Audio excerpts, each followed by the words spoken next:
Tara, alamin natin ang isa sa mga pinakaunang kwento ng, crisis management sa kasaysayan na hango pa sa aklat ng Genesis. Isang plano na, grabe, nagligtas sa isang buong sibilisasyon.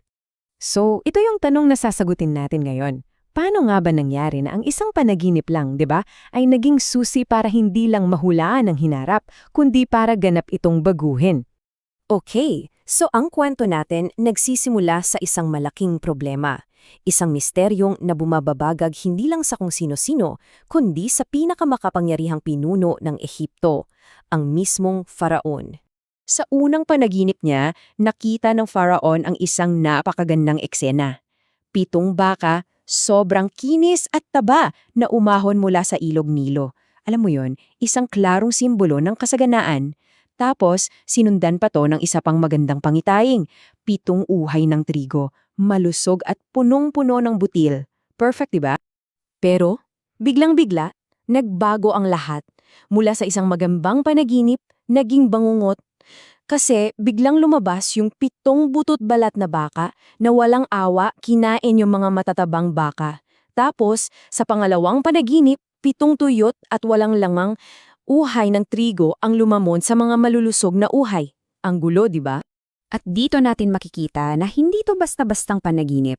Pagkagising ng Faraon, may malalim siyang kaba, isang pakiramdam na parang may masamang mangyayari sa buong kaharian niya. Dahil dito, agad-agad niyang pinatawag yung A-team niya, lahat ng mahihero at pantas sa buong Ehipto. Sila yung mga eksperto, di ba? Pero sa kabila ng lahat ng kaalaman nila, wala. As in wala ni isa sa kanila ang nakapagpaliwanag sa misteryo. So lalo lang lumala yung krisis sa palasyo.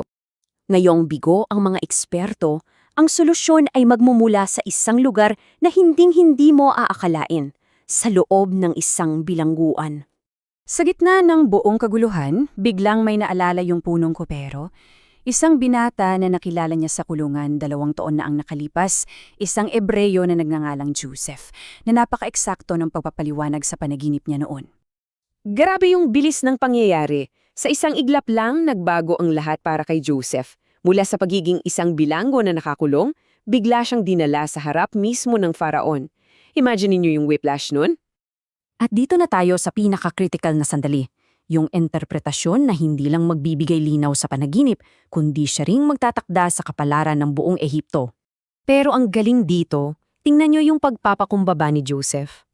Sa harap mismo ng hari, sinabi niyang, hindi po sa akin galing to, hindi ko po kaya to, galing daw sa Diyos yung kapangyarihan.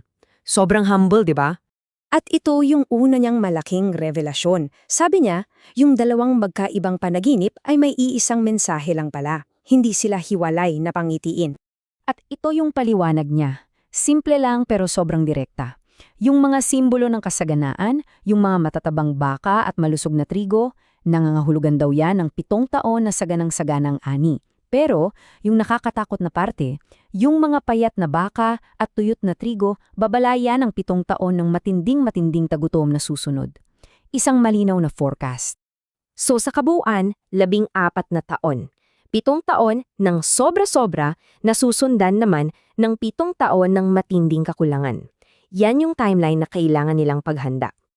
At hindi lang to basta-bastang tagutom ha, ayon kay Joseph, magiging sobrang tindi nito na parang mabubura sa alala ng mga tao na parang hindi man lang nangyari yung 7 taon ng kasaganaan, ganun kabigat yung babala.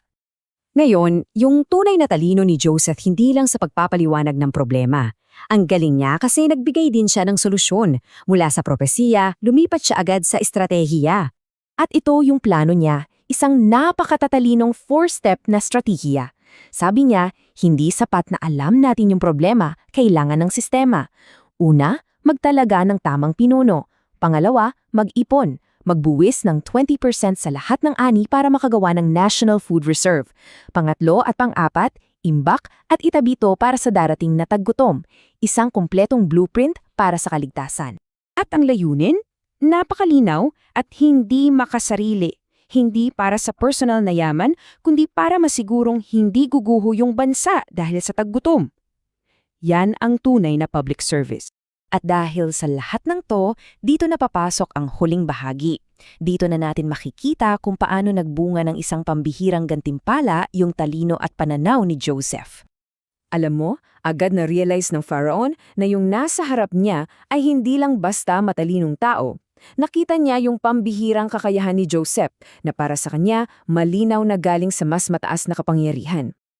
At dahil dito, mismong si Pharaon na ang nagdeklara na wala ng iba pang mas may kakayahan at talino kaysa kay Joseph para pamunuan ang plano.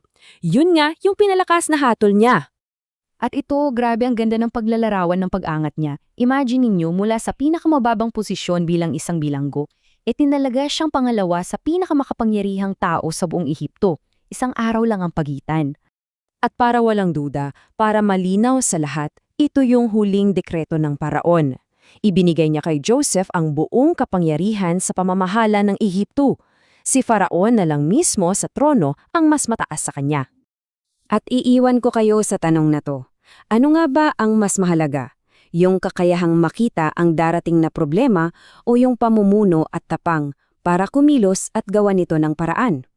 Ang makitang hinaharap o ang magkaroon ng talino para hubugin ito?